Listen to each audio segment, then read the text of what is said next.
Hello everyone, welcome back to my channel. If you have been following through my channel, my name is Mohammed Shimrani and I'm a game completionist, a trophy hunter, and I like some collecting my own games as well from different console whenever I can.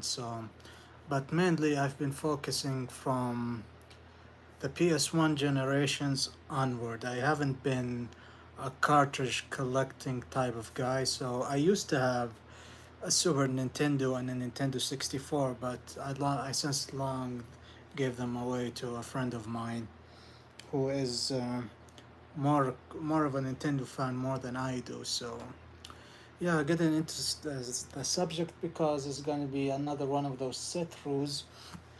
Since I'm cleaning my room again. I promised I would show you some of my other collections that I have. So I'd like to share with you all some of my PS1 games that I have. So let's get started. Should I start with hmm why not start with the heavy stuff? Of course, the PS1 onwards, what makes them worthwhile? The RPGs. So let's start with my own personal jewel in my collection. I said I'm gonna start pretty big. It's a Vagrant Story. Now this was completely sealed, brand new, factory sealed, but I opened it and I played it a bit. And I've played the digital version on the PS3, but since I have an actual PS1 and a PS2, I decided I wanted to get this one for my physical collection. So yeah. Is there a way to flip the screen? I've just noticed that. Hmm. Shot. No. Oh well. So yeah, first up, starting with the JRPGs. Vagrant Story is one of them. Valkyrie Profile, another one that I have in my collection. It's quite a tough game. I'm not shying on telling you that it's quite easy. Maybe Vagrant Story was tougher, but this one is tougher in its own way.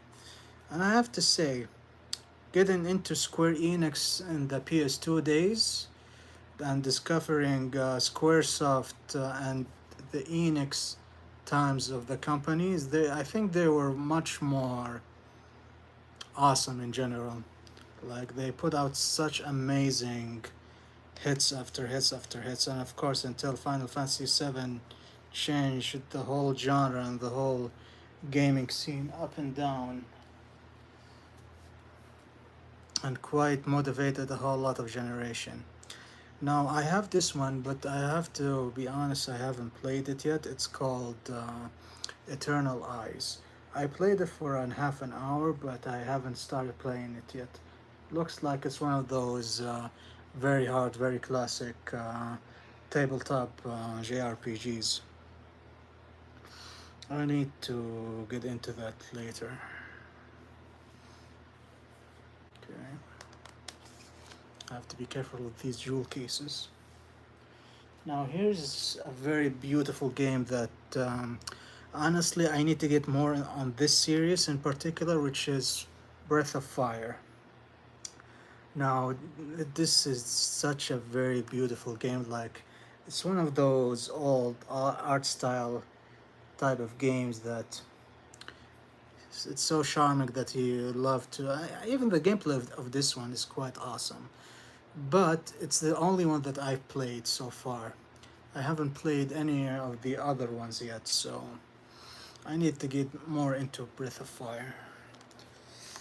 Hell, even with the current HD remasters, why not bring back the series as a whole? At least the classic ones. Now, this was given me by a friend, but I haven't played it yet. And I haven't gotten into the series as a whole, but I know they've been re-releasing so many remasters. I think it's been like 4 or 5 games now. I've noticed. It's Saga Frontier. Now this one also I haven't played it yet to its fullest extent, not even halfway through it. But also it's one of those things that I need to catch up. Maybe I'll continue playing this one and then I'll get into like the Switch. Was it released on PS4? I need to double check, but I know they were brought back mostly on the Switch. Now here's some sealed Final Fantasies that I have. Here's a package of Final Fantasy Origins that contains the classic Final Fantasy 1 and 2. Now I'm playing those on the PS Vita, which were the PSP ports, and they were enhanced, so it was better. But I think those were the only kind of a bit somehow what like not sure if I would say an enhanced version of the SNES ones or the NES ones, but I played them on the PlayStation Vita as PSP remasters. And of course, the whole classic series has been brought back on the Final Fantasy Classic Origins Complete Collection, which I have there on the Switch and PS4. I'll show that later as part of my on the limited run type of games that I have in my collection. So here's the anthology collector's package that contains Final Fantasy 5 and 6. Now here's a shocker. I played 5, but I haven't played 6 ever. It was the one with Kifka, right? Yep, I think I haven't played that. So yeah, I have that. I have those on my Vita, but I haven't played 6 yet. I know I've been playing a lot of 4 because I really love it so much. 3 was okay. 2, it was quite something. It had quite of a learning curve, to be honest. Now here's one of my I think gameplay wise I might have loved Final Fantasy 7 more, but I think story wise I personally loved Final Fantasy 8 with Squall. I think one of my favorite characters in the whole game is Edea herself, so it was quite something. And I know I played it for the first time the old-fashioned way, and then when I learned that when you grab the what was that mechanic again? When you take up the souls of the moves of the enemies and you charge them up from the beginning of the game, you could get way overpowered. And of course, playing that card game as well, that should unlock more stuff at the beginning. It was quite of a grind at the beginning, but it's worth it when you break the game very early on. I think it was worth it, to be honest.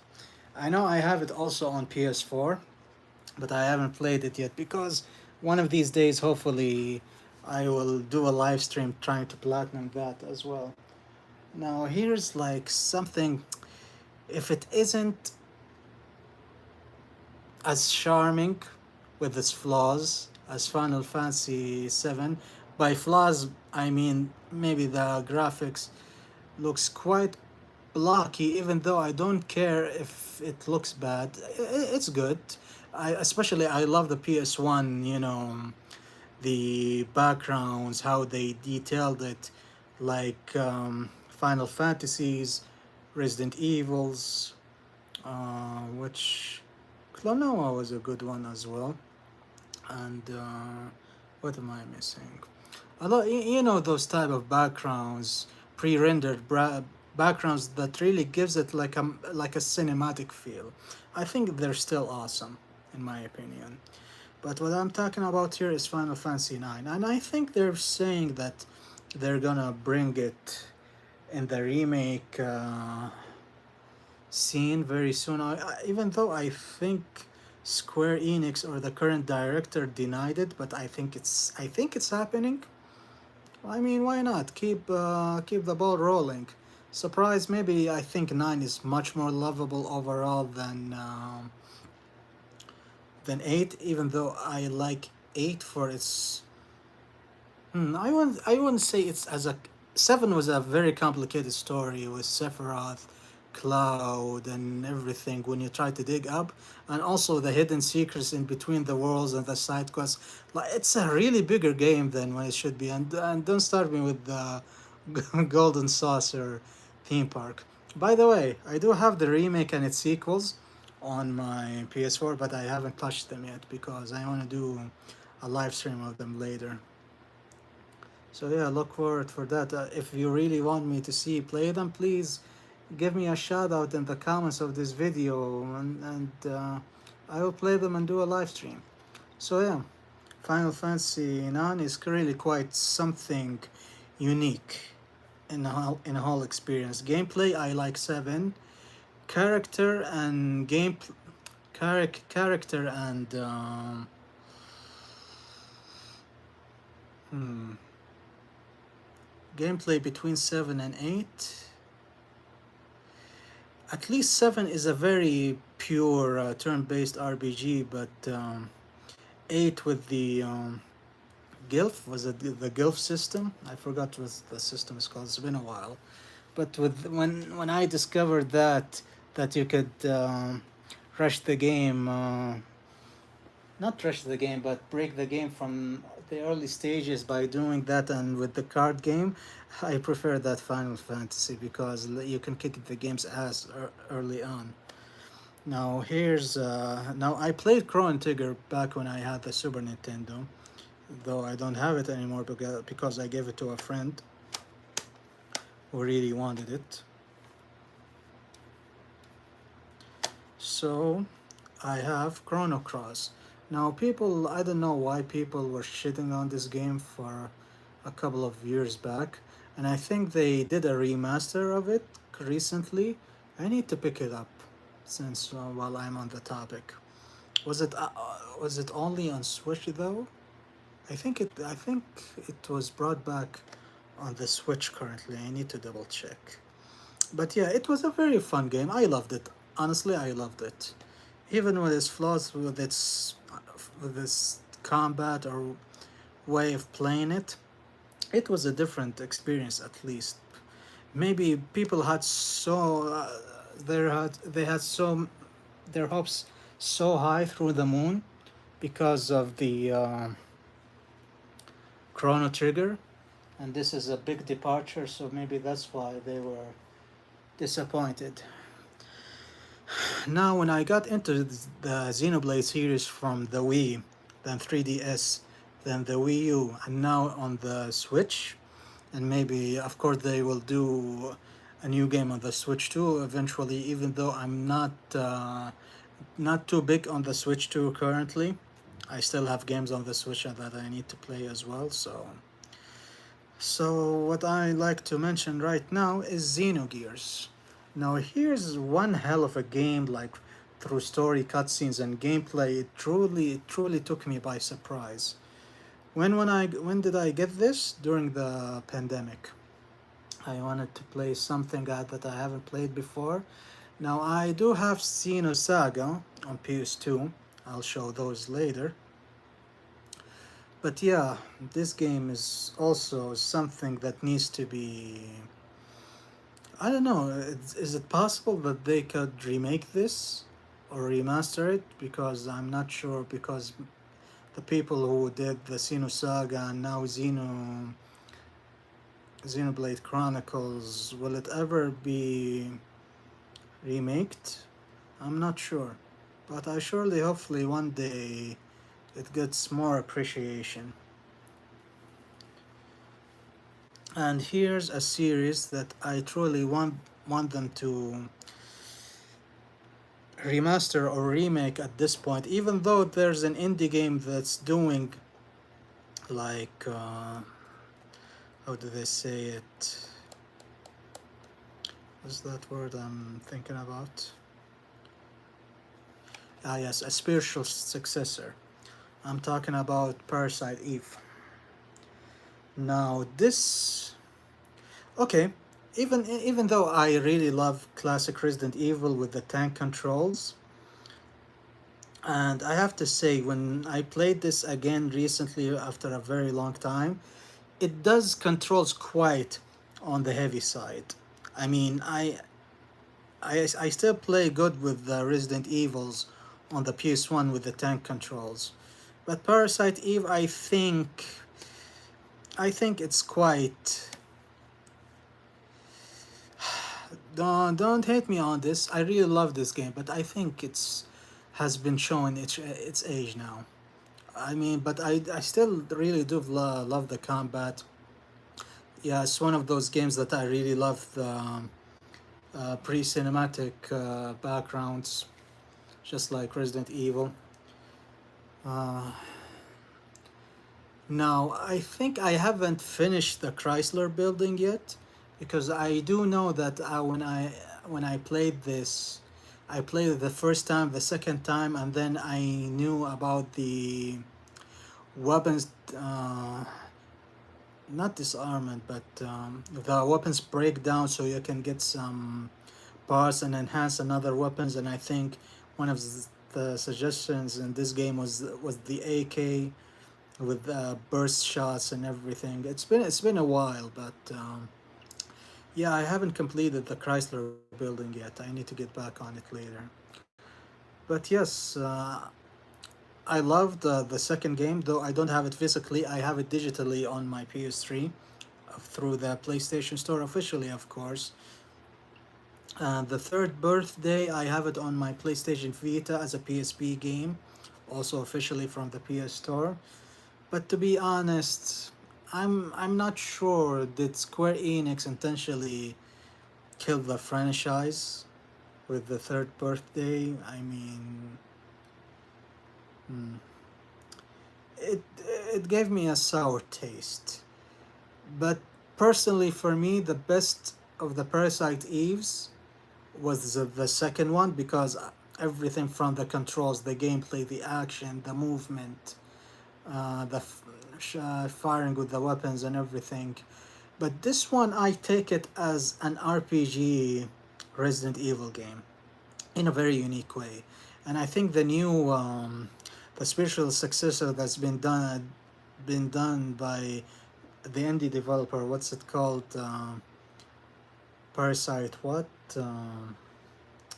So the game. I've seen the trailer, but it's not. It's not the top of my head currently. But it's a spiritual successor to Parasite Eve. So I'm so looking forward to that. And I've seen people playing the demo, and I think it's looking very awesome. Maybe it needs a little bit tweaks, but in general, I think I'm gonna love it. So that shows Square Enix that they should have cared more about Parasite Eve. Hold on, don't want them to fall off. Okay, what I have also, this awesome working designs collections. And if I'm talking working designs, I know you would probably be thinking right now, but yes, I currently have these. One is the Arc the Lad collection. Now this is quite something special. Glad I got into Arc the Lad with this collection, with the booklet and everything.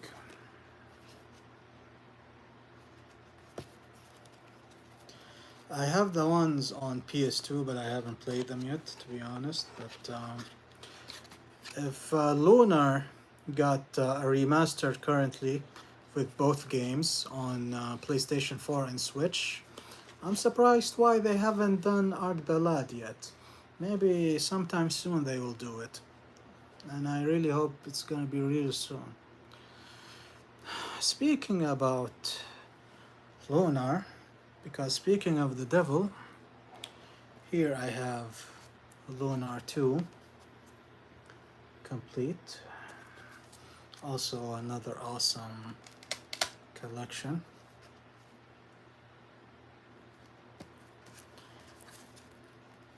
I have to be careful with this, as you can see.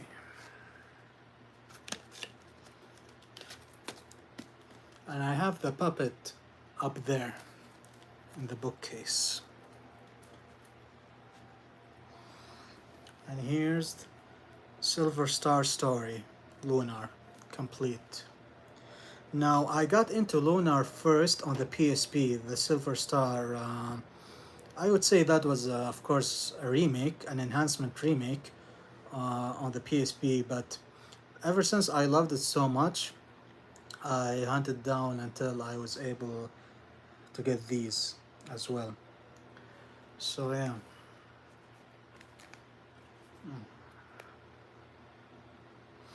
And I'm very happy that they currently got a comeback through the Lunar collection. Did I? Oh no, I haven't showed them. I haven't showed my current modern RPG, but since, if you think I have this and I don't have the remastered collection, hold your thought. Just a moment. Now, where did I put it? Where is it?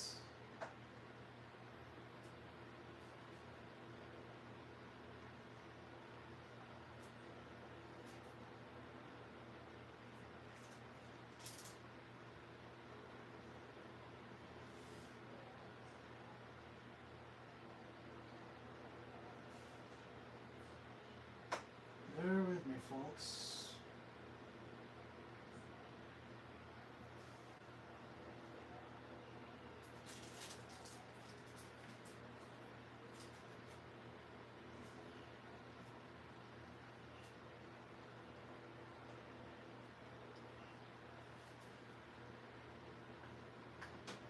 Ah, yes, there it is.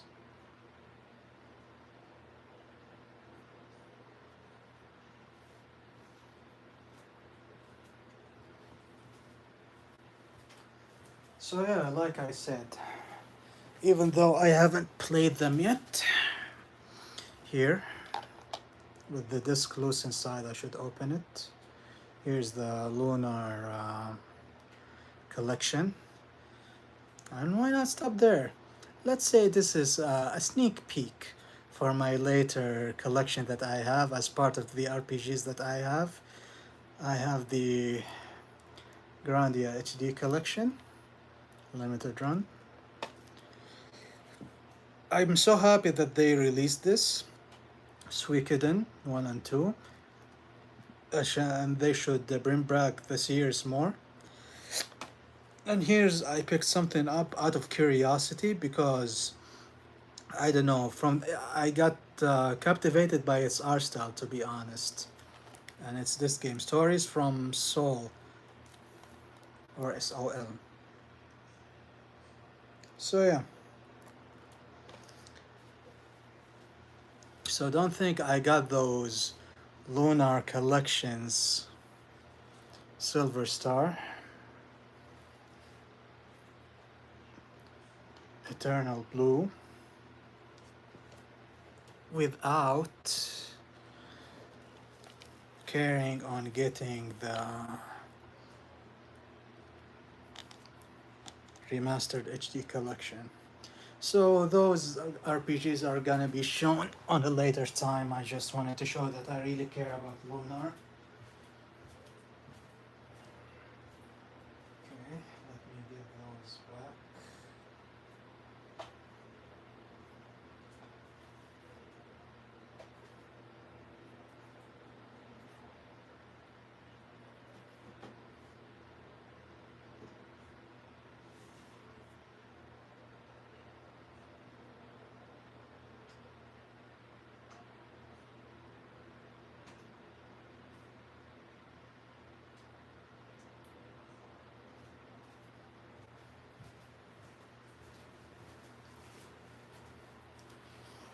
Alright, sorry to keep you waiting. Alright, next on my collection. Okay, since I've shown you that I really love my fighting game, and you should check my videos if you like the collection that I'm showing, please go to my channel and check my playlist. That's the More About Me playlist, as I'm showing more of my collection, and I have a dedicated video for my fighting game collection that I currently have. So, as I promised from before from that video, that I'll be showing the fighting collections that I have. Here's the PS1 games that I have, and later I will show the PS2 ones that I have. Now let's first start off. I'm not sure a lot of you people know about this series. Oops. Anybody here a Psychic Force fan?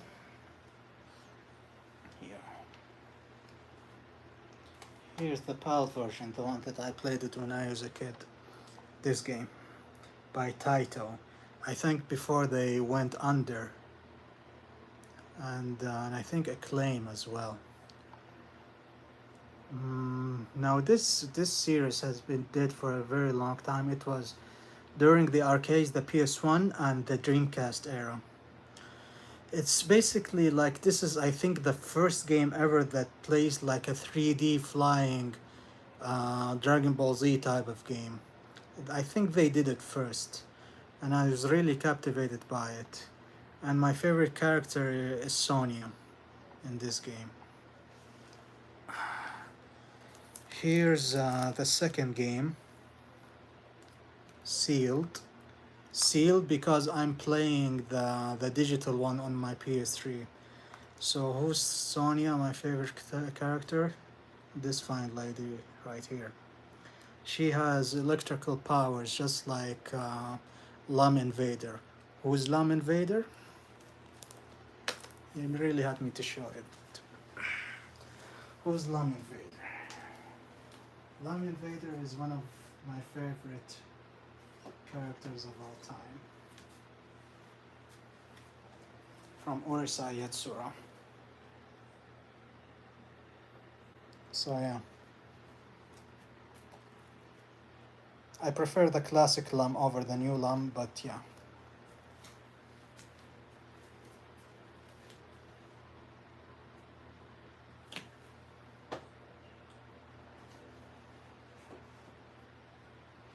And that was also a sneak peek of my anime collections that I have. So yeah, I love Sonya because she's an electric type user, just like Lam. That's her main power. There's the main character, Burn, of course, with the power of fire. And I'm not talking Captain Planet here. And here's Keith. He's the first boss in this game. And he has ice power. There's Emil, who has the power of light. But still, my personal favorite is Sonya in the first game. In the second game, I think I prefer Regina as part of the main cast of that game, with Sonya being an extra. So yeah. So here's the second game, a Japanese sealed copy. Here's the first game, a Japanese sealed copy. I think Evo Japan did a tournament of this game a couple of years back, maybe more than 5 or 6 years. But yeah. Now here's something wild out of the blue. It's a puzzle game. Puzzle Tyson, Psychic Force. It's a very fun game, a light-hearted fun game. Why did I get it? Because I love Sonya. Simple as that.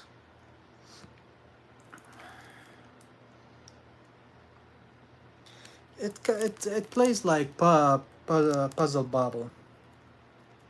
You know, those two adorable dragon miniature dragons that shoots balls of the same color so you can win the stage. Yeah, that's the type of puzzle game. So yeah, something that I really love having it in my collection. And there's another similar game that I'm gonna touch upon in a few moments on my arcade section. So moving on, since I'm a 2D fighter fan, and since I showed last time that I had the Darkstalkers collection, the Resurrection, and the Capcom Fighting Collection one, I also have Darkstalkers, the first one, on the PS1. I really fell in love with it the moment I played it. I love Morgan, Felicia, Dimitri, Bishamon, the samurai guy, and of course, Lord Raptor because I like Iron Maiden. And Guns N' Roses too. So yeah, it's one of those series that I'm not sure why Capcom does not want to bring it back. There's so much focusing on series that guarantees to make them money, so it's just like F-Zero with Nintendo. They don't want to bring it back because they have another IP that brings them a ton of money, like Mario Kart. Just same here with Capcom. They don't care about bringing the Darkstalkers because they know Street Fighter brings them money. So yeah. Here I have, since I also showed the Marvel vs. Capcom collection from the previous video, I have Marvel Superheroes. This is a Japanese one. Not sealed, but like new. Here's Marvel Superheroes versus Street Fighter EX. Also a Japanese like new version. And let's not forget the granddaddy during the PS1 days, Marvel vs. Capcom. I honestly prefer this game over Marvel vs. Capcom 2. I only got Marvel vs. Capcom 2 because of Jill Valentine, to be honest. I prefer this one, and I prefer X-Men Children of the Atom more. But yeah, this was a very fun game, even still. I'm so glad that they did the Marvel vs. Capcom collection. It's something that we thought would never ever happen, but it's a miracle that they decided to bring all those games back. What else did I have?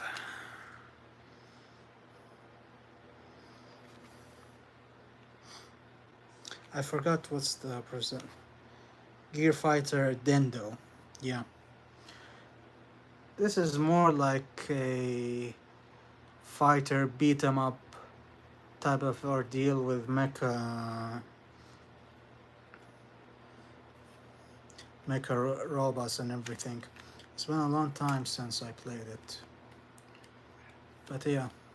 So it's a very good game. Gear Fighter Dendo.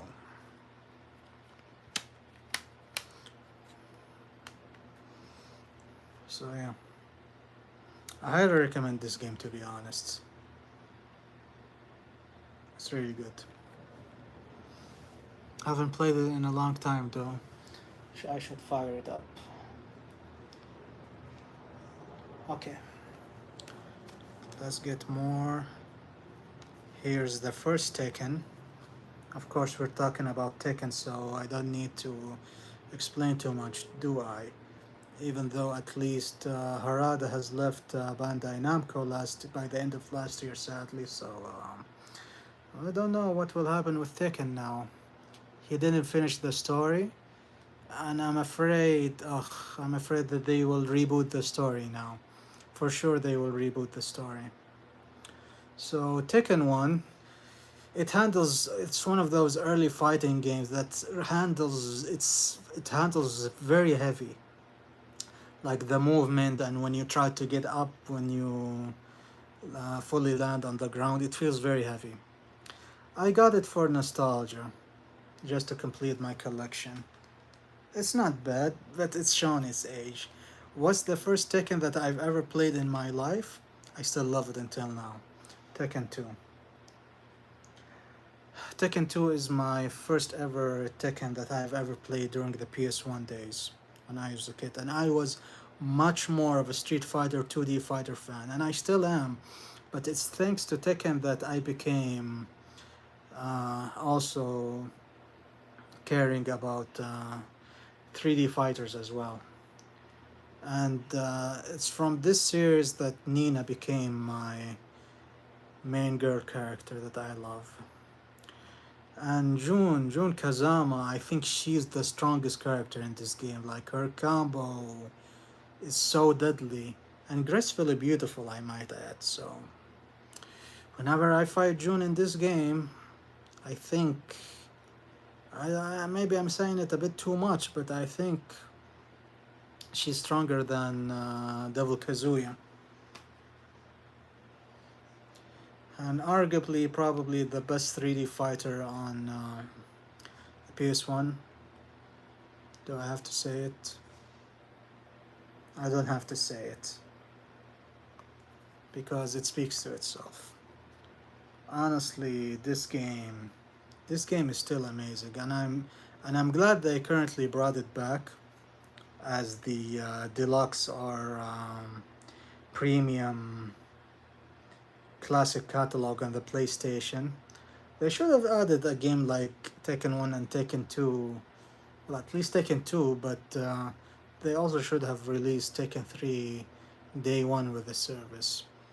But I guess bring back older games and try to modify them to run on current hardware is more tedious than I thought it would be. So I have to give the developers credit where credit is due for caring about bringing back the older games for us to enjoy them again. But still, it doesn't ever beat that you physically own your games, especially games that you love. So yeah, Tekken 3, of course, is the best Tekken, that one of the best 3D fighters, and maybe one of the best Tekkens I ever played. Of course, I love playing as Nina, Anna, King. I love playing as King, but I didn't master King that much, since I love Tiger Mask as well. Now here's a game. To be honest, I got it because of the amazing intro, and I'm talking about Soul Blade, or Soul Edge as it's called, I think, in Europe. And it's with this game that it made me get into the Soul Calibur series. I think there was like a trademark issue with the Soul Edge name, or Soul Blade, I mean. So it still plays very good, to be honest. I really love it. Even though I like more hand-to-hand combat like Tekken, but I have to say this game is really awesome, and I'm still trying to get into the Soul Calibur series. So I still need to get into the series more.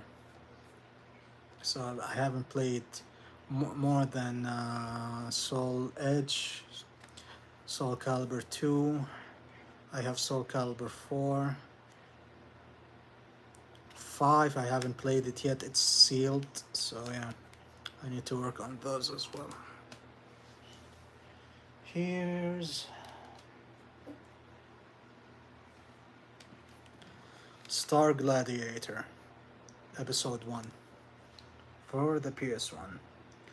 Now, I'm happy that this was adding to Capcom Fighting Collection 2 with Star Gladiator 2, or Plasma Sword 2, it was called, I think. So, because the second game is much better than the first one, I got this because I wanted to have something also more diversity on my physical collection. So I played this for a while. So I'm very happy that they finally released the second game officially after being stuck for so long in the Dreamcast. I'm so happy that they got the second game in the Capcom versus, the Capcom Fighting Collection 2. I was really happy. Of course, they had Capcom versus SNK 1 and 2, that was the main thing, but Star Plasma Sword and Star Gladiator, it was quite also nice that they added the second game. This game, it's okay, it's not bad. It's quite different from Tekken. I preferred this more than Soul Edge, but of course the intro of Soul Edge is still amazing. Uh, of course I like Hayato, the main guy, June as well. Why? Because of Project. To be honest, I got into this because of Project Cross Zone. If you don't believe me, look at the video of my 3DS collection. I have Project Cross Zone 1 and 2. So with Project Cross Zone 2 with June and Hayato, I think evil Hayato, Black Hayato was there. So it got me intrigued into the series. So that's why I got this game. And then I was so happy they added the second one later in the Fighting Collection. Oh boy, I love this game so much. The first ever Guilty Gear. And my favorite character is Melia Rage, of course. Man, this game is still awesome in this game. You cannot go like hard metal, death metal, hard rock more awesome than Guilty Gear in my opinion. Even until now. I think I have most Guilty Gears. Maybe maybe I don't have Double X on PS2 yet, but I do have Accent Core on Wii, and I have Accent Core Plus digital on my PS3. So yeah, this is probably the third Guilty Gear game that I ever played. Got it for my collection a couple of years back, and I need to fire this up. Actually, I really missed it. And of course, like I said, Amelia Rage is my main character with Soul Bad Guy as my second main. Now Key Kaisk, I always hated him, but he always have a deadly arsenal of moves.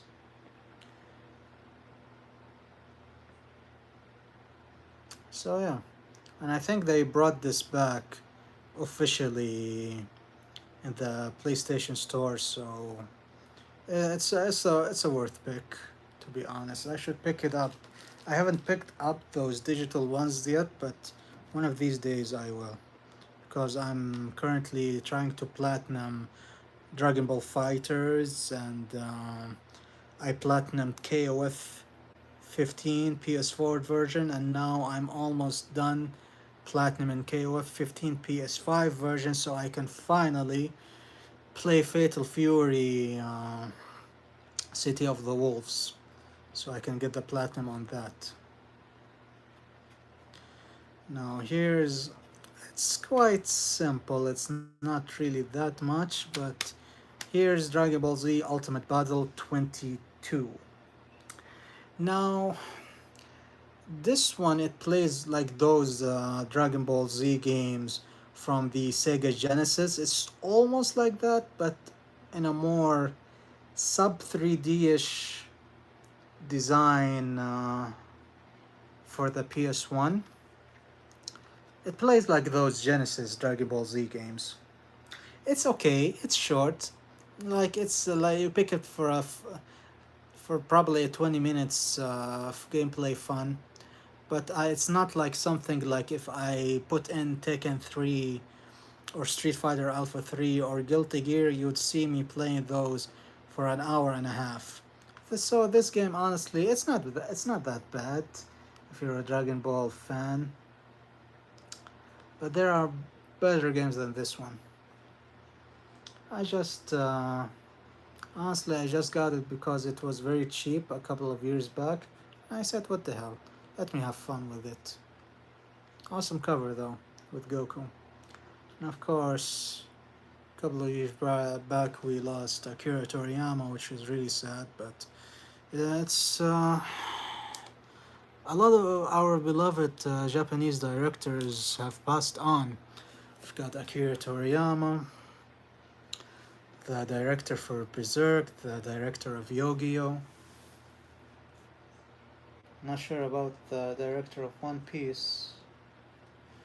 I think also the director for Dead or Alive, Ninja Gaiden, he recently passed away as well. Sad. Though he's much of a rock and roll type of guy. Alright, so that takes care of my fighting games that I have. So let me share some of my fun arcadey style games that I have. Let's start with,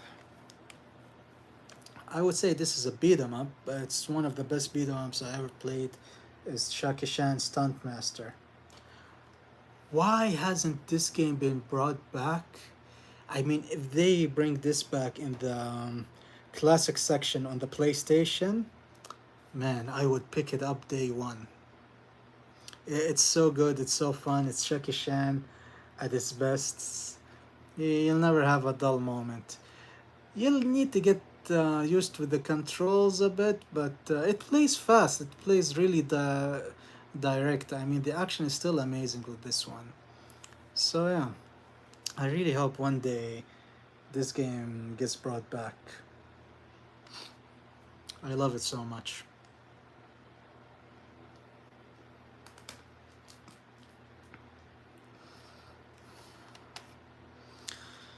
Okay, here's two Rampage games. Here's the second one, which was okay. It was not bad, but I preferred. I don't have the third one, but I prefer the first one. The first one was really awesome, especially with two-player couch co-op against each other, or you can complete the level together, or fight against each other with who gets the best score. So it was. This is some old school type of co-op that I think that I really miss from growing up being a kid. I know we've got online and everything is, at least it's better for connecting with each other, but video game companies have been being so greedy to us for the last 4 or 5 years. They're kind of making us dry. So yeah, honestly, I prefer the first one more. This one has a more of a twisty twist to it that I didn't like too much, gameplay wise. So I prefer the second one. I mean the first one. What else do I have? Anybody heard of this game? Nobody talks about this game. Anybody here played Punky Skunk? Anybody here was into Kirby?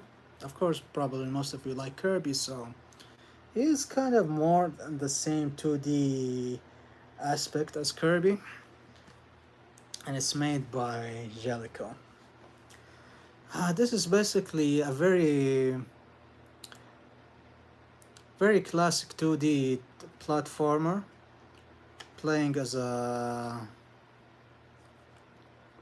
how should I say, a Gen X type of skunk, a radical skunk who fights mices for the greater good. And yeah, his power ups is that when you skunk out some of the enemies, you take their power ups, which is like paragliding or pogo stick or roller skates. I love the roller skates one. There's the mole digging one for the desert areas, which with a bunch of hidden mini games, secret hidden mini games to upgrade your health. So yeah, nobody, and I think this is based on a cancelled, which I didn't know at the time, but it's based on a cancelled Super Nintendo game, I think. So I think I think it deserves more love. It deserves more people checking it out. It's awesome. It's not bad, and I do like the background image of the levels. It's very beautiful, especially there's the one based on France, the desert. The toy one, the Lego toy one, is quite interesting. So yeah, punk is skunk. Nobody talks about it unless it's someone like me. And it was a gift from my mom also, so yeah. Ah, here's something very unique, and I think they brought it back fairly recently after a dormant, and I never thought it would come back. It's Herc's Adventure. No, this is it's made by Lucas Arts. I think those are defunct now. Are they? Or they've been brought back by another company who took their rights or whatever. So Herc's Adventure is a very big adventure game in a 2D-ish coloration, cartoony art style with over the top view camera. Almost, I wouldn't say the first Legend of Zelda, but kind of close to it. Now, I always play with Hercules in this game because you can like carry houses and throw stuff up. You find more stuff with Hercules. So I've always picked him. Never liked Jason and the bow and arrow girl. I forgot what's her name was. It's been a long time since I played it. It's a very big game.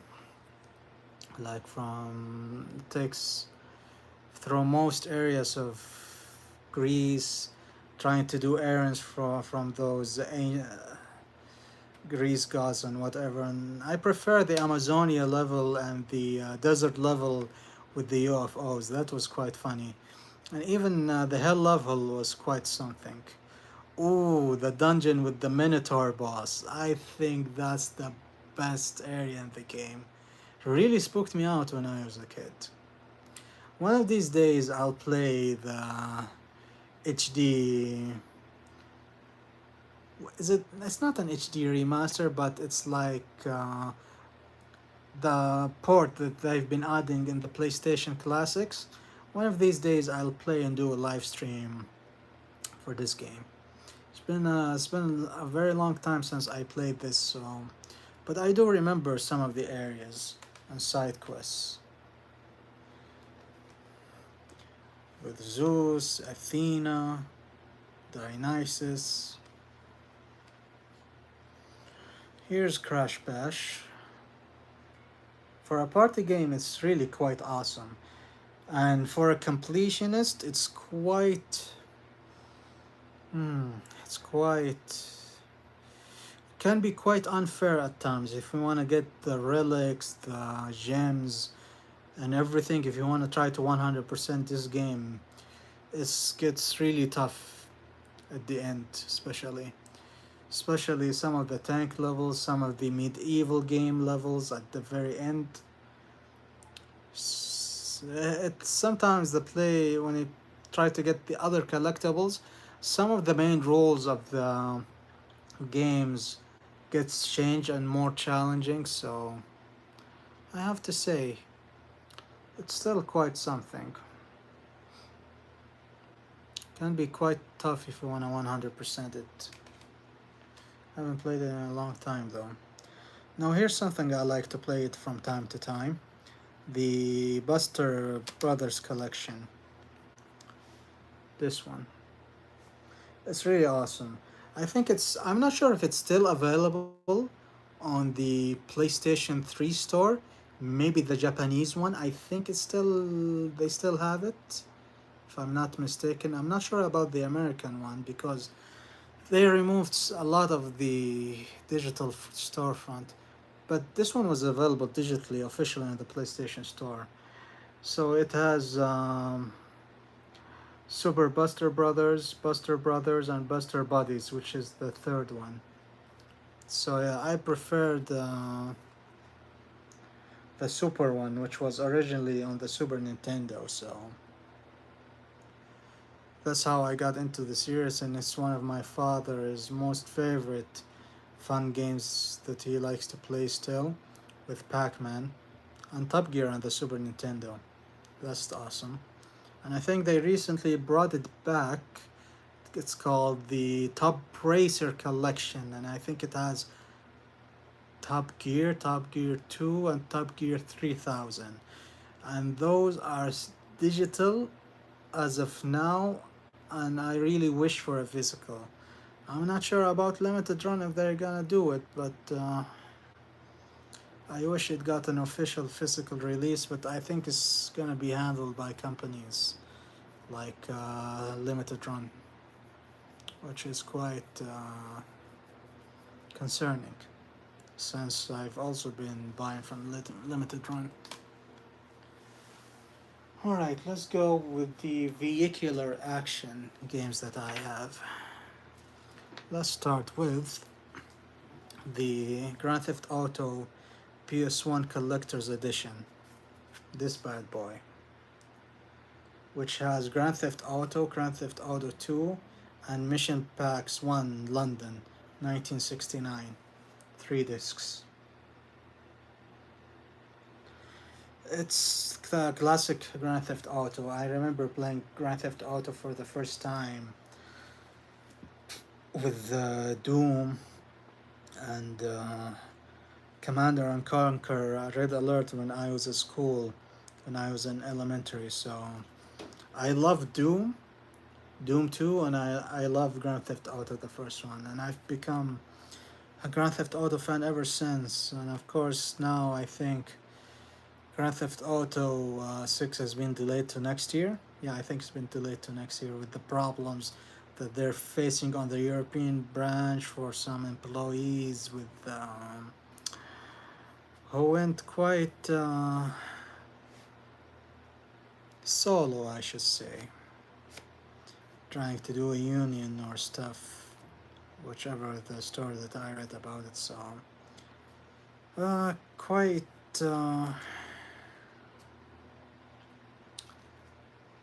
quite problematic, the situation that they got in. And I think wasn't Sam Hauser, he left Rockstar as well. So what will happen with Rockstar now, not sure. But with the delay of Grand Theft Auto 6, well, at least I have a lot of games that I'm gonna play. So it's not like that I need GTA 6 anytime soon.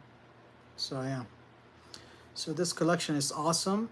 My personal favorite in this collection is Grand Theft Auto 2, for your information. Okay, let's get more in action here. Let me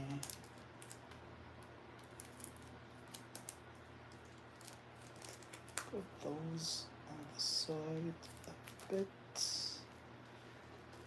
I have Turbo Pop Racer.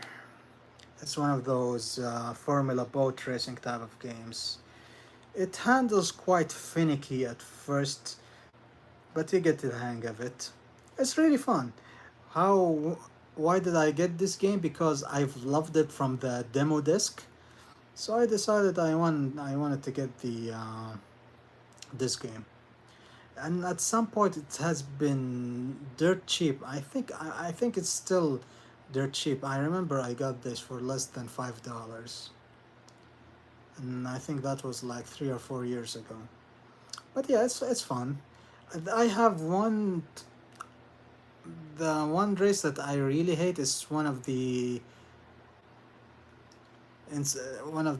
cove races that has so much tunnel and turbulence, not turbulence, but so many wild waves that I've never played that good on that specific race on that stage. So, but the rest of the stages I have no problem. It's really a good game. I love it. Now here's something else that I played it on the demo disc and really loved it, which is Shipwreckers, which is quite a very unique game. I think they should really bring this game back in the classic PlayStation Store. It's really awesome. You play, it's like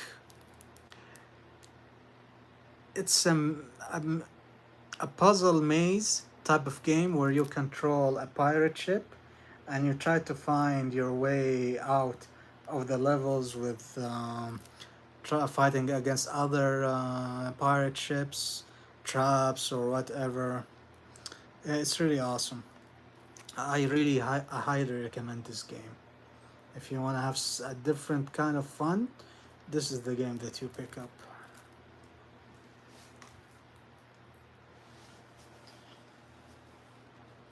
Let's get into more hardcore racing stuff here.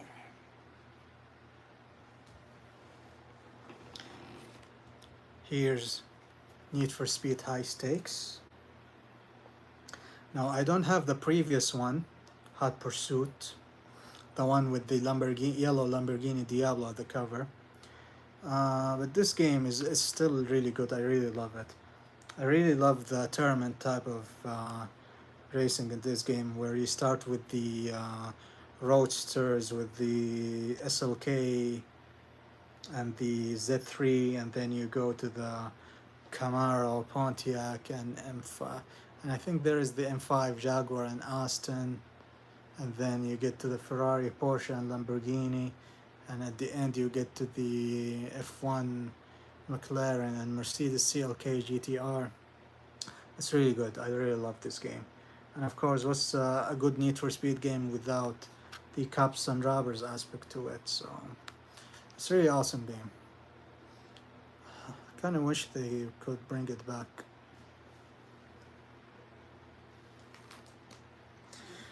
Here's another fun game that I enjoyed it from the demo disc as well, which is Porsche Challenge. This is, I think they made this game to promote the first gen Porsche Boxster. It's awesome. It feels simcady in a way, but it's really awesome. I'm still having fun with this game.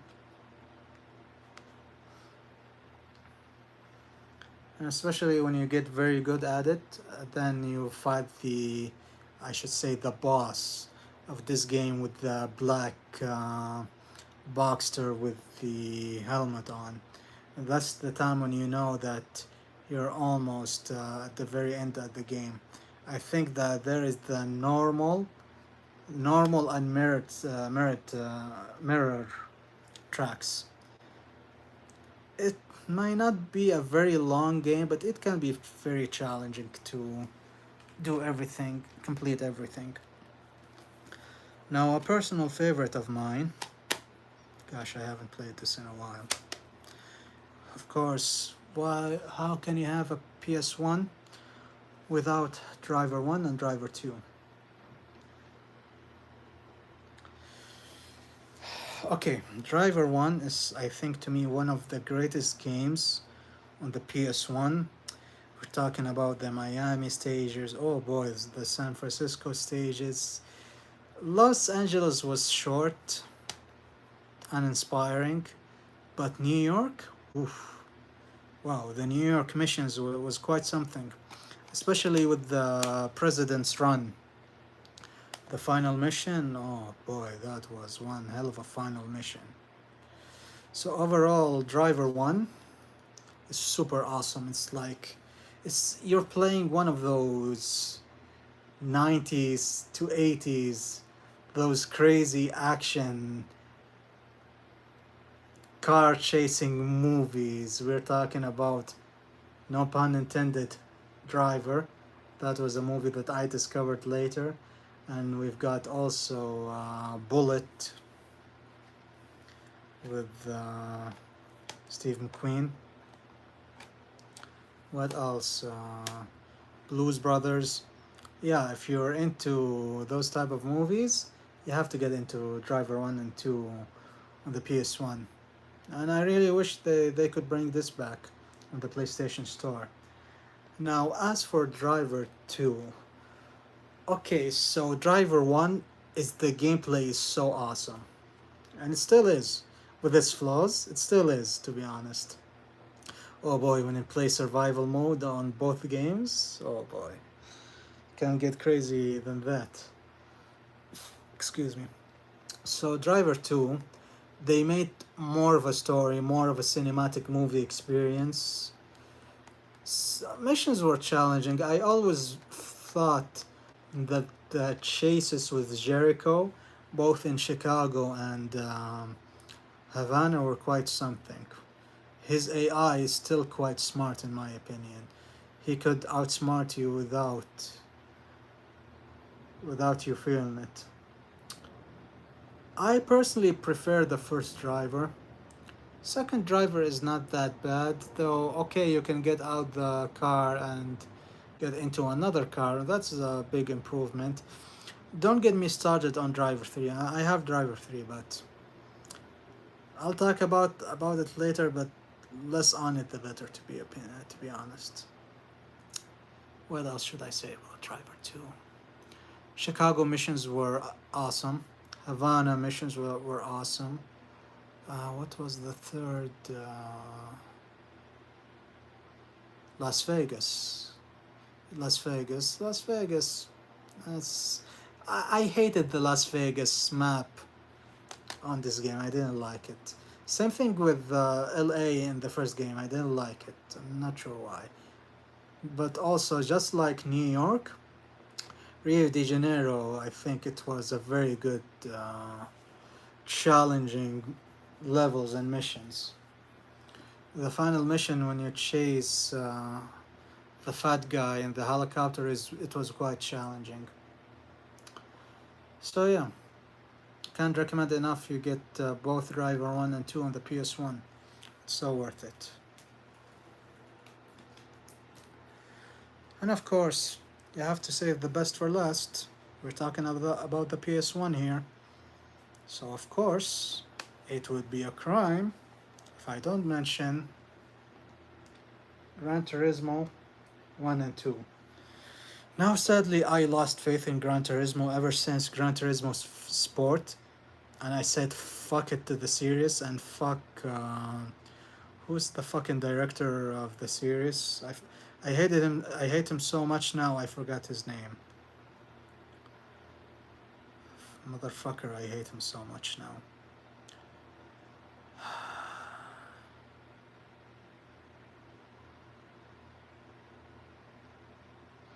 I don't fucking care because I hate him.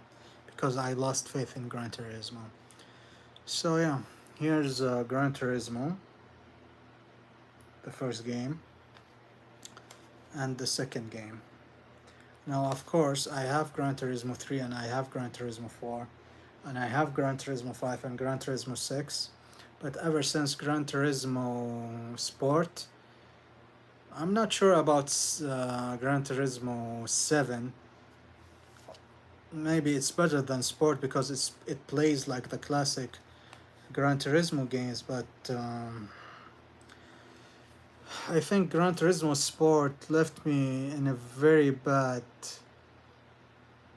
It left me with a very bad taste that I stopped supporting Gran Turismo for years now, and I'm still even on the fence if I should get Gran Turismo 7. So people in the comment, if you're watching me on this video, is Gran Turismo worth it?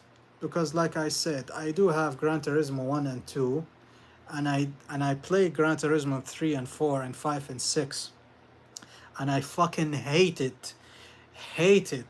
Gran Turismo Sport. So is 7 worth it? You tell me, should I get it or not? Because I've stopped supporting Gran Turismo because that director really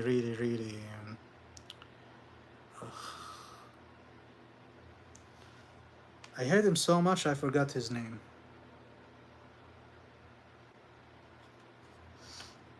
So yeah, the first Gran Turismo. The first Gran Turismo really captivated my heart. When I was a kid, I preferred Need for Speed. When I got into Gran Turismo, it was very difficult at the beginning for me to play it because it was one of those serious racing games. There wasn't any a console racing game as strong as Gran Turismo at this time. Okay, currently we have Assetto Corsa, Forza, and many other sim like experiences from for the last 4 to 5 years that I think showed Gran Turismo and kick its ass, to be honest. Me as a PlayStation fan growing up, every time I had a PlayStation, I always must have an Ace Combat, which I'm gonna show you in a moment. I must have an Ace Combat, Gran Turismo games, and Resident Evil games. Those were my top series whenever I got into a PlayStation console. So Gran Turismo 1, I got in I got my head into it a year after because at that time when I was a kid I was playing Driver 1 and 2. So it captivated me more until I wrapped my head about in Gran Turismo. You have the Sunday Cups and whatever, the endurance races, the championship races.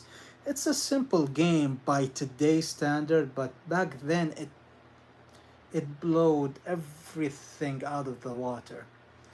And I do have to, when I saw a documentary how they made the first game, they really worked their asses off. I mean, they were sleeping on the office that they worked at to finish this game. And even I think Sony at that time didn't think that this would succeed. And when it became one of the PlayStation's most successful series, most sold Sony titles exclusive. And overall, like I'm a car guy at heart as well, so it's still an awesome game, to be honest. Such a classic.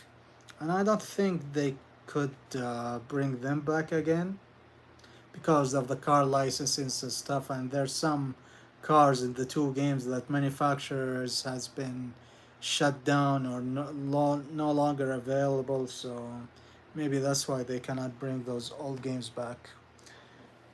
Now, Gran Turismo 2, the granddaddy of all Gran Turismos, especially on the PS1.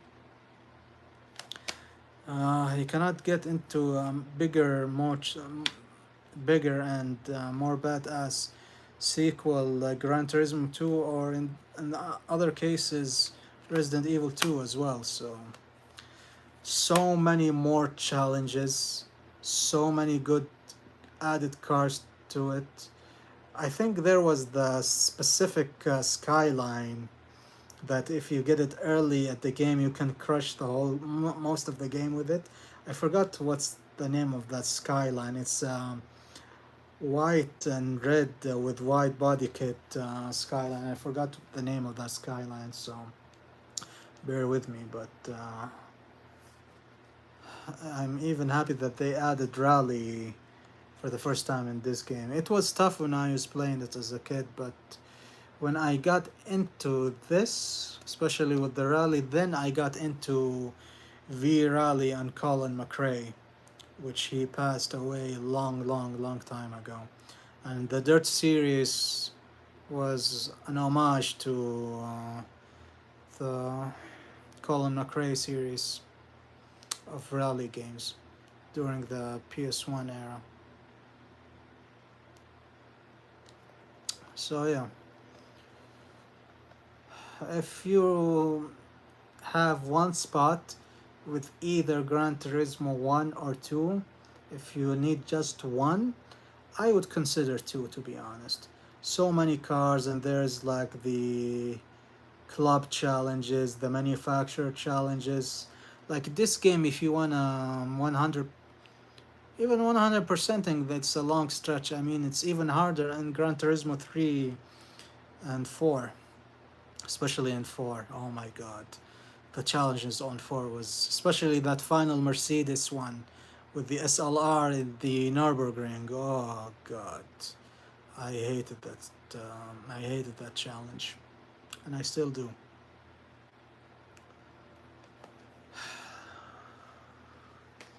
I feel so bad that I currently hate Gran Turismo, because Gran Turismo was my go-to racing game whenever I got into a PlayStation. So, for those who are watching, should I get Gran Turismo 7? Please tell me your experiences if it's worth it or not.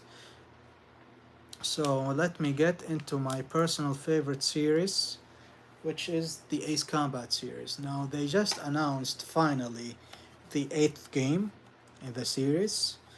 It's been a long time since Ace Combat 7 on the PS4, so was hoping that they shouldn't skip this generation, and I think this current generation is going to extend because of the RAM shortages, which is good because we all have backlogs.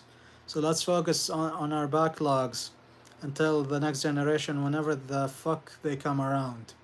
And how the company's been treating us recently for the last couple of years, milking us dry. I'm not in a hurry for a next gen, to be honest. Really.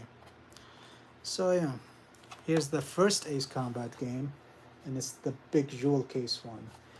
Those are very specific early type of PlayStation jewel cases. I think there's one for Doom, Twisted Metal. What else? They're kind of like Sega Saturn jewel cases. There are a couple of more of these big jewel cases, but I only knew a few of them, not all of them. Was Final? No. Final Doom was in a normal jewel case. Doom or Ultimate Doom was in. Yes, the first ever Resident Evil came in a big jewel case. So yeah. So yeah, the first Ace Combat, or is it called Air Combat? Now I have Air Combat 22. You can check also my channel as I played it as well. It's the arcade version. I thought it was this game, but no, it's like a purely arcade edition of Air Combat or Ace Combat. So it's awesome. I really love it. It's very short, but it's awesome. So Air Combat, honestly, this handles really heavy. The controls, even if you play with the PS1 DualShock, the controls in this one feels like you're controlling a brick. I'm not joking. As much as I like to love this game and its challenges and getting the high scores on every stage and buying all jets, the grip that I have with this one, that the controls is very heavy. Just like Tekken 1. Like when you play it now, it feels so heavy. Tekken 2 is better. But yeah, it's awesome nonetheless. I'm a hardcore Ace Combat fan by heart, so I had to get me this one. I also got this during the pandemic. Worth it. Controls are still heavy though. Now, oh boy, my personal favorite. Oh boy, the music in this one still hard rocks my soul. Ace Combat 2. Oh, I really wish they bring this one back again. Even all Ace Combats. I do also have Ace Combat 4, Ace Combat 5, Ace Combat 0. Since I've never been an Xbox guy, I never played Ace Combat 6. That was and still an exclusive to the Xbox, which was shame on Namco. Same thing during that time they made Tekken 6 both on PlayStation and Xbox, and at that time we were like, oh, those traitors. Tekken was supposed to be an exclusive to PlayStation at that time when we were younger, and we lived by the console and its exclusives, because you get the console because of its exclusive on the games you grew up with, especially like with Tekken, Metal Gear, Resident Evil. Of course, now the times has changed. Ever since the PS3 and Xbox 360 generation, and even as recently as with the PS5 and the whatever the Xbox think that they still gonna make consoles. Everything is on Xbox now, so I never cared about Xbox. Do care about their games. Never cared about their consoles. So yeah. So Ace Combat 2, it's so amazing. It plays so well. It's fast paced, to be honest. Very an enjoyment arcadey type of play. Good mission variations. Good amount of uh, fighter jets. You have the normal set, and you have the extra set. There are a couple of endings in this one. It's subtle differences by the Kingpin mission, which is a very cool mission during the sunset. It's at the final stretches of the game. It's still awesome. Every single soundtrack in this game is so awesome. I should probably get the soundtrack of this game if I can still find it. So, I know. You're gonna probably tell me just download it off of YouTube, but no, I'm gonna try to get the soundtrack of this game. So yeah, very good game. I love it so much. High recommendation. Don't get the first game unless if you're a crazy hardcore Ace Combat fan as I am. Okay, but I recommend this one more, much more. Can I stretch it more than enough? Highly recommend Ace Combat 2. Okay, now for the black sheep of the series.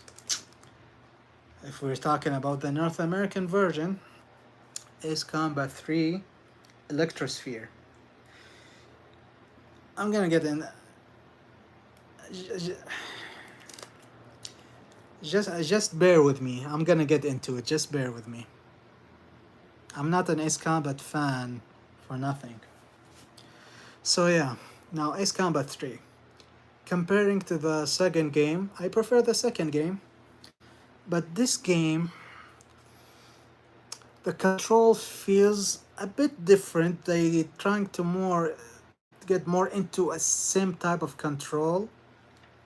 It it plays harder at first when you get into Ace Combat 2 than this game. But if you're into the more modern Ace Combat games, then you will need to get the hang of it for the first three missions. Then you'll get into the feel of this game. Now, story thrown out of the window. Now, when I was a kid, I didn't know that this even had a story, but because there's nothing was shown, no cutscenes or anything. Even the intro will show you that there's an animated cutscene or whatever. They said, "What is there something secret like it's not showing in the game? You have to unlock it or something." Or is it an anime movie or OVA or something? When I grow up, when I was a kid, okay, you have a variety of mission and you understand from the objectives on who you're fighting against what, but that's that's a very small portion of the real Ace Combat 3, a very small portion. It's a mix up from all of the four scenarios, which and they cared about one specific ending from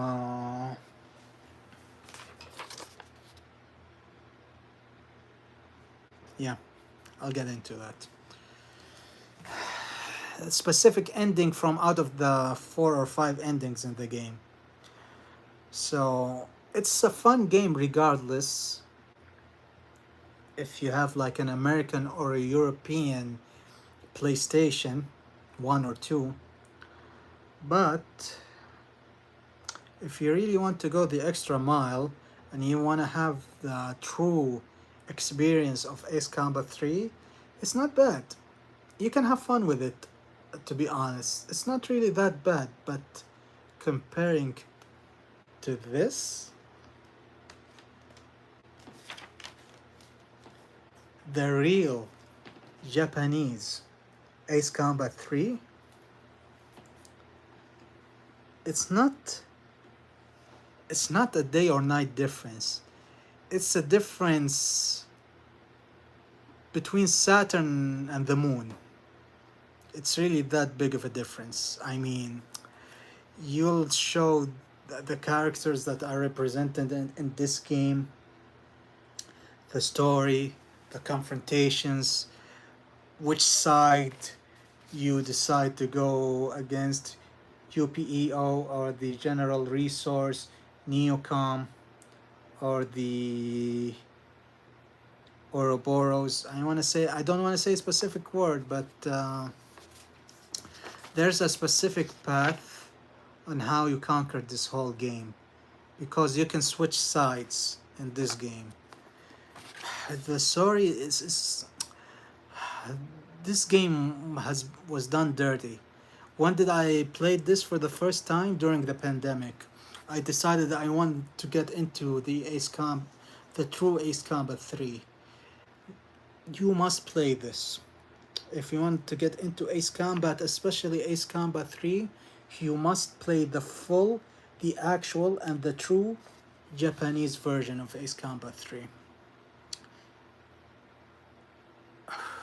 Wow. Even trying to complete it, I have a video on my channel on trying to play every mission to get A rank so I can unlock the Aurora jet plane, the secret plane, because this has been a long debate if it's available in this game, and I proved it that it's available when you A rank everything. But we're talking about the Japanese version, not in the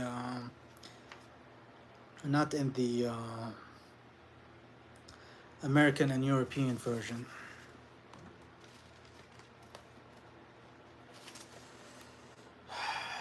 Really a big difference with this game. So why do I have this printed? Because I really don't want to forget how to tackle this game. And by the way, I printed this from the Ace Combat Wiki, believe it or not, because you have to understand which side you want to play and which mission that corresponds with each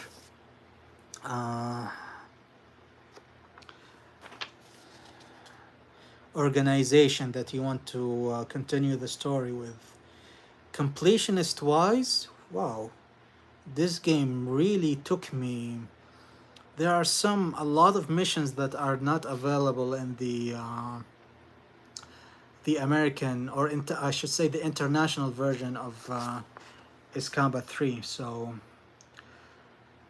and they really, I have to give them credit. They kind of streamlined it in a way. When I compare to the whole mission sets of the true Ace Combat 3, they kind of streamlined it very well in the international version, but it totally collapses on the fundamentals on what the actual true Ace Combat 3 represented. It's more than it truly is. It's been shafted up its ass, to be honest, as far as the international version goes. Will it ever see the light of day? Will it ever get a remake? Because let's be honest, even with Ace Combat 7 and 8, how the technology is advancing in the game and the story, and how from real world technology is evolving in the area of avionics, it really boggles me that will it reach to the Ace Combat 3 timeline from Ace Combat 7 and 8 and upwards. Will it ever reach this again in the series? Will it be remaked? I'm not sure. I really hope so one day. but we'll see. Since I think now Ace Combat is handled by a new director after 7, I think. So let's see how he does with 8, although when I saw the trailer I was very hyped. Here's a sealed copy of a Japanese Ace Combat 2. I told you I love it so much. And since I was picky, here's the first Ace Combat Japanese sealed, brand new. I told you I'm a hardcore Ace Combat fan. And let's get into the last personal favorites of mine. My action games, my last section in my collection. So let's start off Resident Evil 2.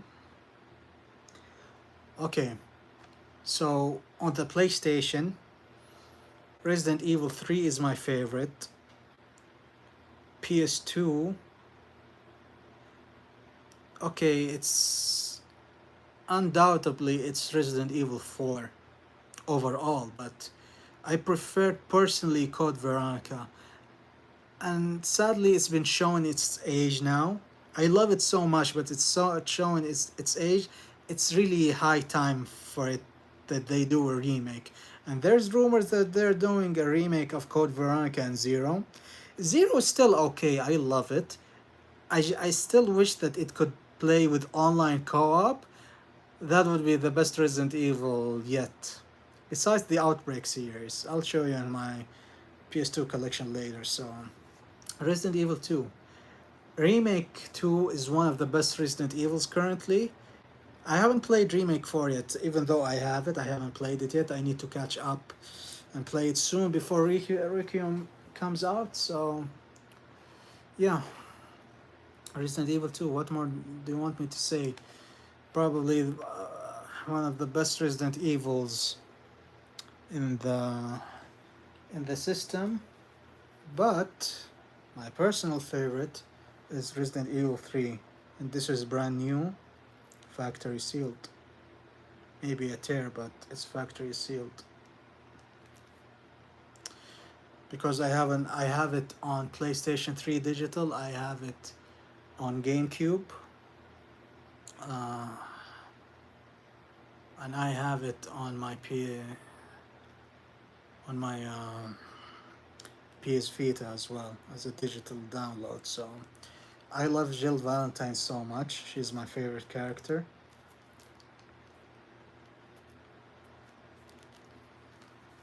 And it's my personal favorite Resident Evil on the PlayStation. Now they brought the classic Resident Evils back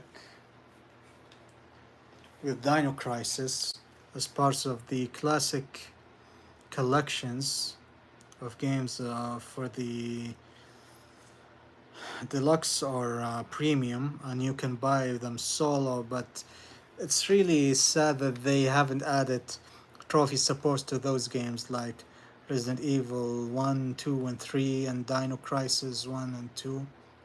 Did they add 2? No, they added only the first Dino Crisis. So sad they haven't done trophy supports to those yet. Okay, let's move on to my action games. I'm a big fan of Siphon Filter. Here's the first game. Now you will see on my channel that I did a platinum playthrough for Siphon Filter 1, 2, and 3. The digital classics reborn on the PlayStation premium program. You can buy them solely, but at that time I heard that the VR mode is amazing. On which one? Which VR mode? Hello, Hozan. So yeah, Siphon Filter.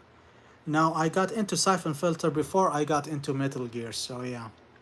Siphon Filter, I still really love Gabriel Logan, Leon.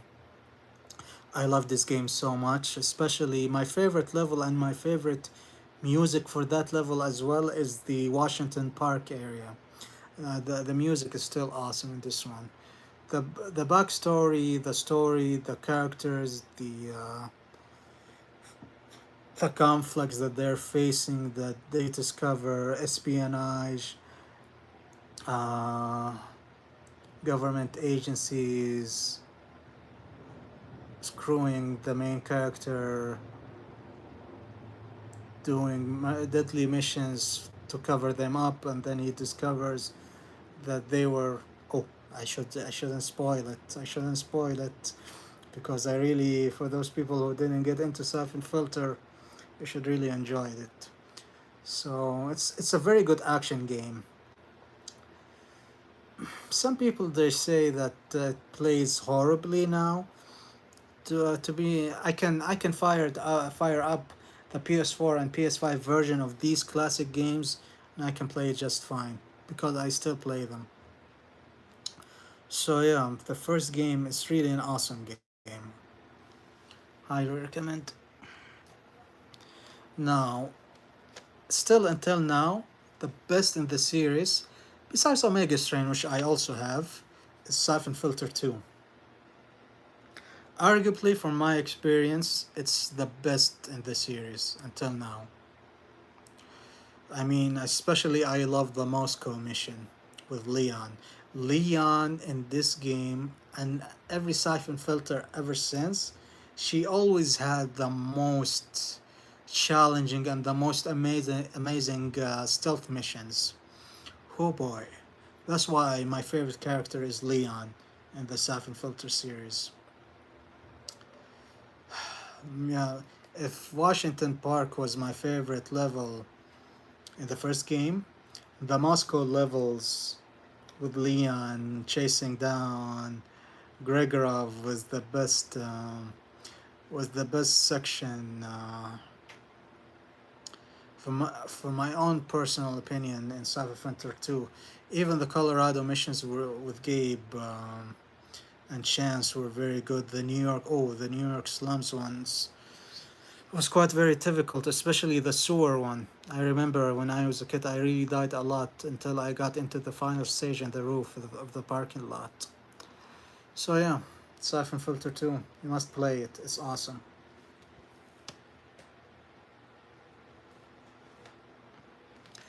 Now Siphon Filter 3. Now this is the reworked cover. I remember there was a another cover which I think was changed, of course, sadly, horrifically, because of the 9/11 incident. There was a very important, a very lovely cover. I don't know why it was. I'm not sure what's wrong with that cover because it had like Gabe, Gabe shooting forward, down with Leon back supporting him, and it had an amazing background of the American flag. I'm not sure what was the issue with that cover of the first release of Siphon Filter 3, and I think those are going up in prices, fetch a very heavy moolah these days. But as far as Siphon Filter 3 goes, I have to be honest, it's a bit of a letdown compared to Siphon Filter 2 because I prefer Siphon Filter 2 much more than this game. It has some specific cool missions, not bad. Still prefer Siphon Filter 2 missions overall from start to end. This one, only maybe I prefer a couple of missions that I personally love. Maybe the one with Leon in Australia was quite a good one. Mujari was an added character for the mining compound complex. That was a good mission, a good introduction to Mujari. The SS Lorelei with Gabe, that was a difficult level when I played it when I was a kid. So yeah, Siphon Filter 3. I recommend Siphon Filter 2, get this one because it's better than the first game. Then play the first game. And if you want to get into the whole Siphon Filter theory series, you have to play from 1, 2, and 3 because of the story. Almost done here. Since I've been talking about Siphon Filter, why not Metal Gear? Now, I grew up with Siphon Filter more until I got into Metal Gear Solid 3 for the first time as my first ever Metal Gear Solid on the PS2. I heard, the VR mode is amazing. Maybe he's referring to um, Gran Turismo 7. But yeah, Metal Gear Solid, the first game. So I played this for the first time maybe in 2002. That's the first time I got into this game. Still awesome. It's Metal Gear. What do you expect from the characters, from the dialogue, from the codec interactions to know more about the whole game, taught from the conversations between your comrades and enemies. That's how I love with Metal Gear, how they gave you the background of the story and the world building through the interactions with the other characters, like here with Meryl and the Colonel.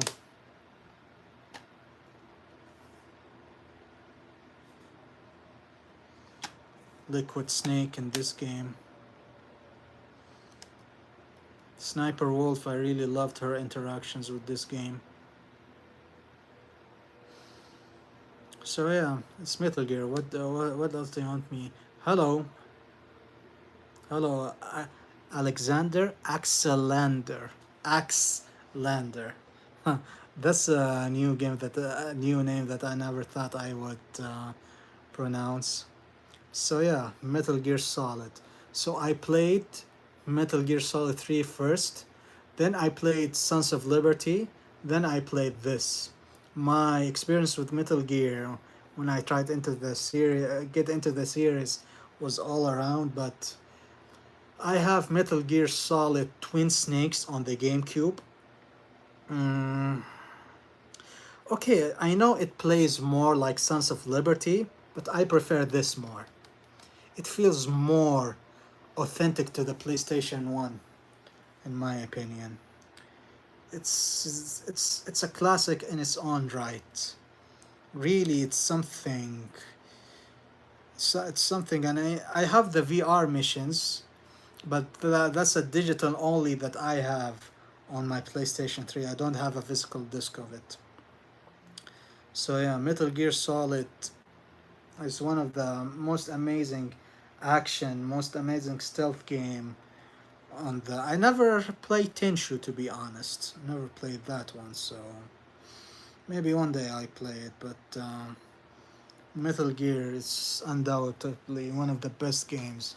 And then the last thing that I'm gonna show you today, and that's the last that I have for my PS2 PS1 collection, is the first Cold Fear. I mean Fear Effect. Cold Fear. That's a survival horror game on the PS2. I meant Fear Effect. Now I have this and the digital version on PS3, and I have the second as a digital purchase. I don't have the second one physical, though I do have the limited run special re-release. One moment. Where did I put it?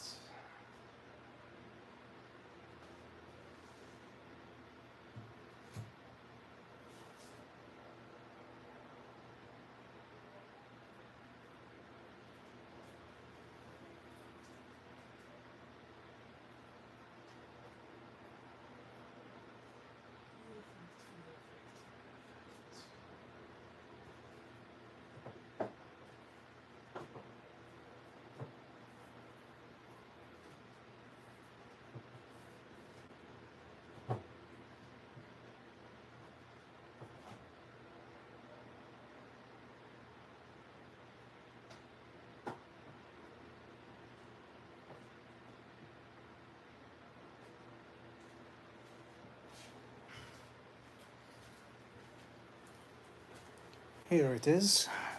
Sorry to keep you waiting.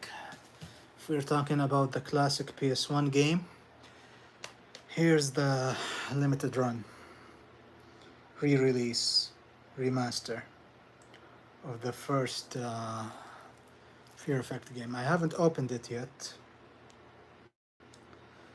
and I have the special cover variation. But yeah, playing Fear Effect for the first time, it's really difficult at start when you try to get into the controls and how you switch the items and weapons. You'll spend like almost half an hour confused with the controls. But I really love the stealth. I really love the characters. It's really a serious, gory, deadly type of environment that you deal in the game. It has like weird shenanigans. The more, well, especially with the second stage and the final stage of the game. I don't want to spoil it too much. But yeah, as far as stealth action goes, like besides Siphon Filter, which is more of an action game, but the second and third had good stealthy elements. Metal Gear, like it's one of those games that you can stealth it from start to finish if you're really good. I didn't stealth all the way through. I'm not that accurate with Metal Gear in general, even though I try to be. But Fear Effect, as far as stealth goes, you can in some situations like you can stealth kill the enemies. It's really difficult, to be honest. It's not easy. Still love the backgrounds though in this game. I haven't finished the second game though, to be honest. I finished the first one, and the digital version of the second game, I haven't completed it yet. So I'm happy that it got some love and they brought it back. So this is a sneak peek of my limited run collection that I have. I'll show them. I'll show them later. But just to show you that whenever there's, I never thought that this would be brought back. To be honest, never imagined that Fear Effect would be brought back. It was quite a shocker for me. So yeah, would I recommend this? If you're really into stealth games, probably. But it's tough. It's tough at the beginning.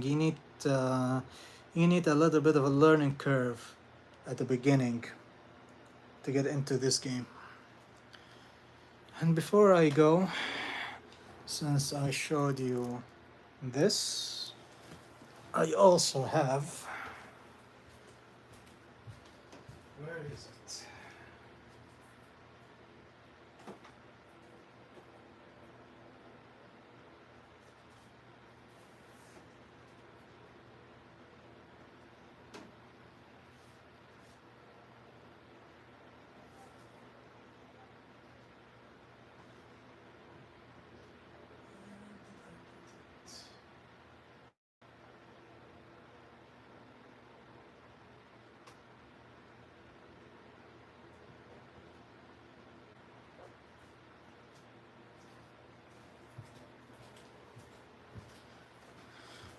Sorry to keep you waiting. Okay, so I also have the Switch version of Fear Effect Limited Run Physical, and I have the convention exclusive, which is based on the original cover art of the PS1. So yeah, at the back, they're both the same, but it's just the cover. One has the remake, the redone newly art cover, and the one has the classic cover, but it's a convention exclusive. So yeah, that's and I think they announced that they're gonna do the second game, so I'll be sure to pick them. I need to one day show off my limited run collection and explain how sometimes I too get frustrated with limited run. as much as you other guys, same as me, who love to get their stuff. Oh man, the debacle with the Sonic Generations collection, the big box one, they really messed it up.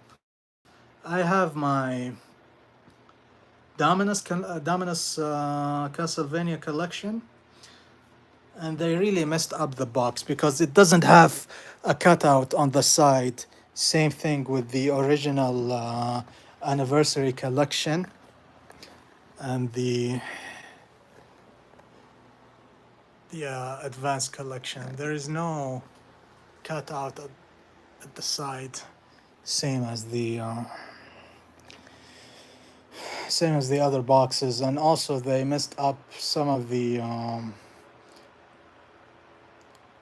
or should I say that's the problem with the Sonic Generations box. And as far as my PS2 games, here just a sneak peek for next time. So yeah. I'm gonna continue cleaning up my room, and then I'll probably later show my PS2 collection. So this is the PS1 collection that I currently have. I need to expand some more games that I have in my collection. Let me get this back. Anybody here loves Miss Kobayashi Dragon Maid anime? I sure do.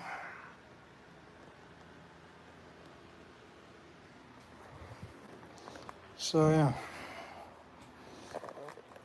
Alrighty then. For those who are watching me until the end, thank you so very much. I'm sorry I'm getting tired because this is how I feel when I get back from work. So yeah, I'm gonna continue cleaning up my room, and then later I will show my PS2 collection. So yeah, thank you so very. Thanks. Thank you so very much. Uh, that's the current physical PS1 games that I have, and besides the digital purchases that I have on my PlayStation 3, official purchases. I do not jailbreak my consoles ever, because why do I jailbreak a console and have a collection of games? Why? Why do I jailbreak then? If I jailbreak my consoles, I wouldn't be a collector of games, either of games that I like, games that I want to discover that people online recommend, especially on YouTube, uh, or maybe there are some rare games that I want to hunt them down. Some of them I can get, some of them I cannot, depending. Alright, so that's gonna be it for now. I'm gonna take a break, gonna organize my stuff, need to charge my phone, and then I'll be back showcasing my PS2 games. What's the game of that fucking director of Gran Turismo? Oh god, I really hated him so much I forgot his name. That's how much I'm heartbroken with Gran Turismo. I lost faith with Gran Turismo ever since Sport came out. But I was a diehard Gran Turismo fan at heart. So yeah, on a sour note, I'm gonna leave it at that, and I'll catch you on later very soon. Maybe after an hour, and I'll get back on showcasing my PS2 games. So yeah, look forward to me in an hour, and I'll catch you. Yeah, peace out, man. And I'll catch you all very soon. Alrighty then. Thank you so much. Be safe. And for those watching me in America, what I'm seeing through the news is very horrible. It's not the America that I love. It's not the America that I wish to see, and I hope things settle down, de-escalate, with especially with not more innocent, true American people getting hurt, because it was very touchy on what happened to you guys in America and Minneapolis. So I would like to say, especially for the American people, stay strong and don't get in trouble with the agents. Then hopefully not. So that's for my American viewers, since I love America. Ever since I was a kid, I watch American cartoons, American movies, American TV shows, American late night shows with my father, Conan O'Brien, David Letterman, Jay Leno. So I love America as much as the next guy. Alrighty, I'll catch you all soon in an hour. Peace out. Catch you all then. Bye bye. Stay safe.